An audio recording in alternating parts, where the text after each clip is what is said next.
There's a photograph here that came out of your book, not this My one, the mother previous one. in the back there. Yeah, but this is the caption on it is the Marx Brothers, Harpo, me, and Chico, valiantly attempting to amuse Irving Thalberg. Now he was the great Look producer. at the other side.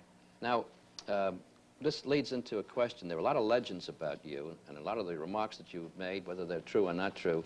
And one of the stories that came to me a long, long time ago is the first time you got to Hollywood. You had a date with a very important producer.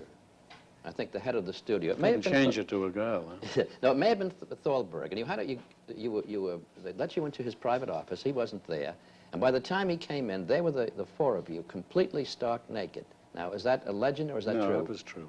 Well, tell me that story. That's ridiculous. Well, you know, Thalberg, like Sinatra, was this was Thalberg.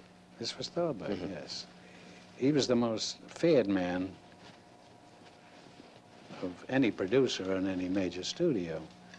And he wasn't feared because he wasn't a nice guy, but he was so powerful because he was so talented.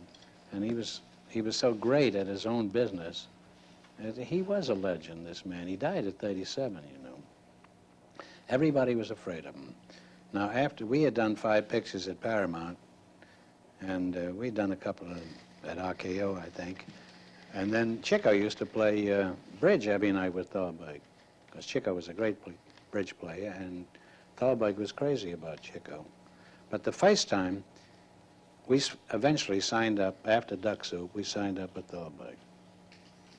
Now he says, come to the office tomorrow morning at 11 o'clock, and we'll have an initial talk about what we're going to do. So we got there at 11.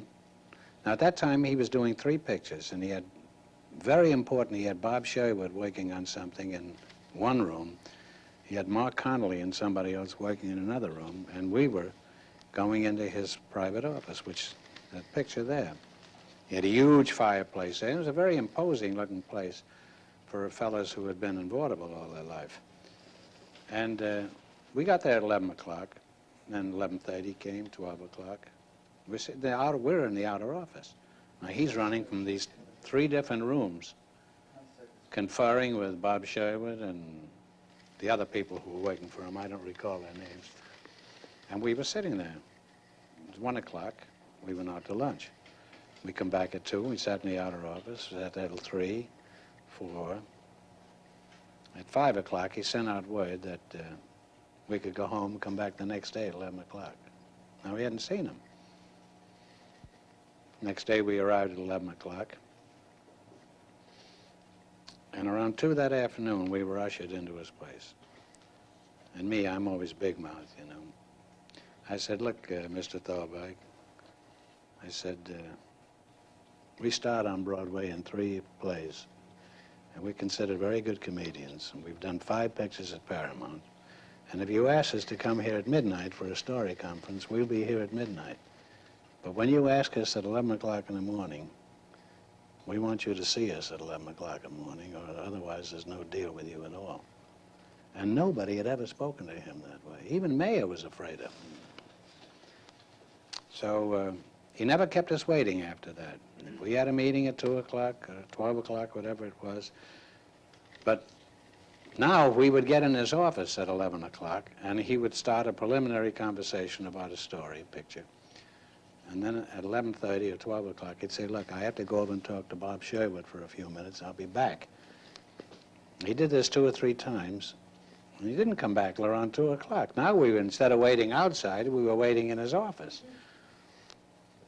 So around the 4th time he did this, when he went out to see Sherwood or somebody, we took all those files, those steel files in the office, you know, where they keep the records and everything, and we stacked them up against the 2 doors, the 2 different entrances, and he couldn't get in.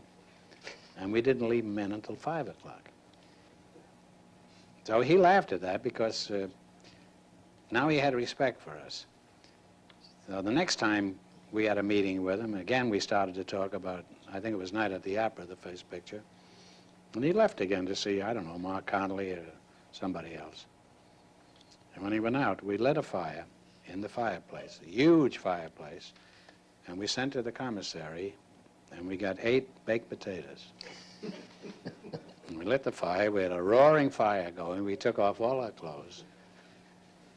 And when he came back, we were sitting in front of the fireplace, toasting these baked potatoes. And after that, he loved us because nobody ever cracked a joke around him. Everybody was so afraid of him. And we were playing the Katzenjammer Kids for him. And it turned out very effective.